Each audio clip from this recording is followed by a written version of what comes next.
Hello everyone, how you doing? Super. If you're new to my channel, my name is Akboy. I talk about God, share my personal stories of my growth in working with Christ, and just have discussions generally that will help us to have an intentional work with God. Today, I want to talk about our foundations. So as human beings, we're like a product of the families we grew up in, our environment, our culture. So these systems that we've grown up with tend to influence how we do life, tends to like our reaction to things, our normal way of doing things, normal. Personally, I grew up in an environment where there's so many harsh words. And when you do something wrong, you get told off in very harsh words and unkind words, And I didn't like them at all. It used to break my spirit, like I would cry.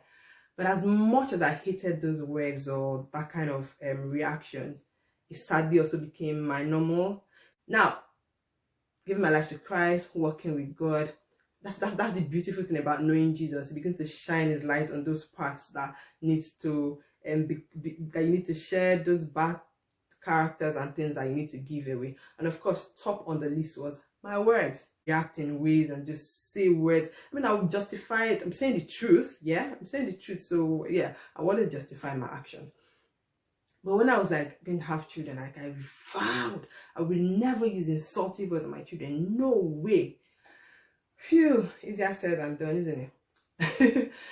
my first son was about nearly 3 at the time. Something as silly as food. He wasn't having his food, and I was angry that day.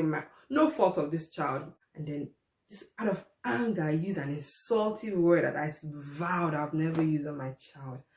And then once I said it, it clicked. Like, the one thing that you vowed that you will never do, here you are doing it. I mean, I can't begin to create a picture of what it felt like. I probably like, do you know how Peter would have felt when the cock crowed the 3rd time and he realized that he's denied Jesus?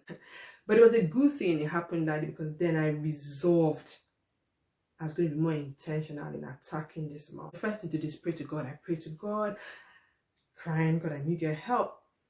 Then I'll study the Bible, anything that had to do with words.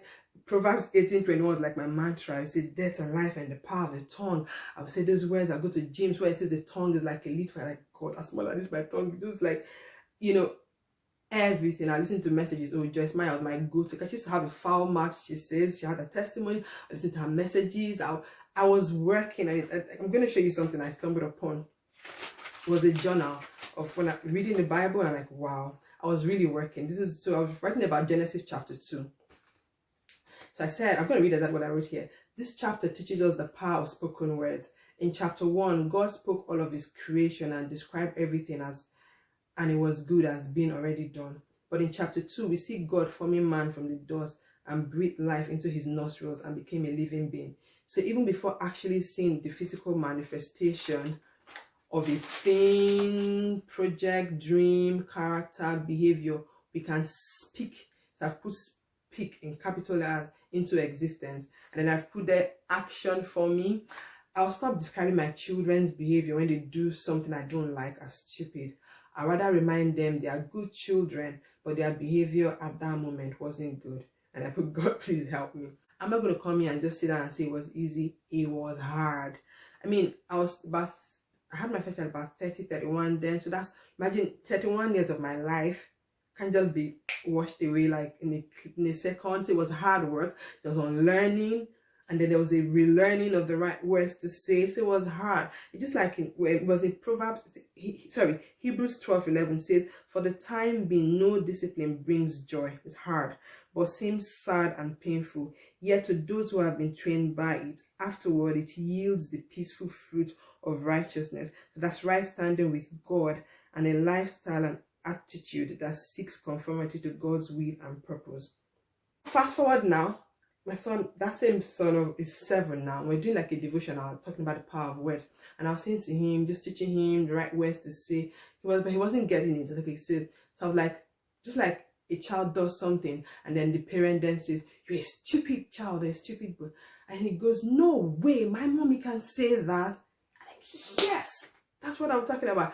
I'm winning. So my 7-year-old son has no recollection of me being a mom who uses insultive words on him or any of my children, you really don't know what that means. I was proud of myself. I can confidently say to you, I'm not only saved, but this mouth is saved as well. Yes. Me today, why I'm saying that story is to challenge you that what's that thing that's your normal, but you keep making excuses for it. Well, that's how I grew up. I'm here to tell you, well, you could change. Don't validate your weaknesses and faults. Don't endorse them.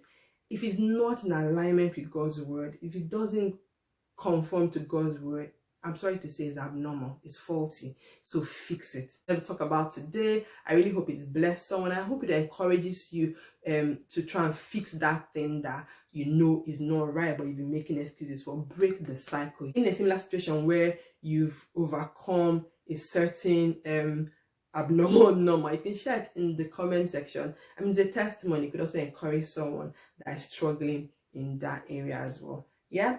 Thank you so much for sticking with me today. That's really all I wanted to talk about today. And like I said, I hope it blessed someone there. So I wish an amazing day today. Enjoy this beautiful life God has given to us. Have fun, but while at it, be intentionally being your best you. And if you haven't subscribed to my channel, please do, and click the notification bell as well, so that when I upload new content, you know when that happens. And please like and share with someone. It might bless someone, it might encourage someone as well. You never can tell. Okay, right. All right then, I'll see you in the next video. Enjoy the rest of your day. Bye.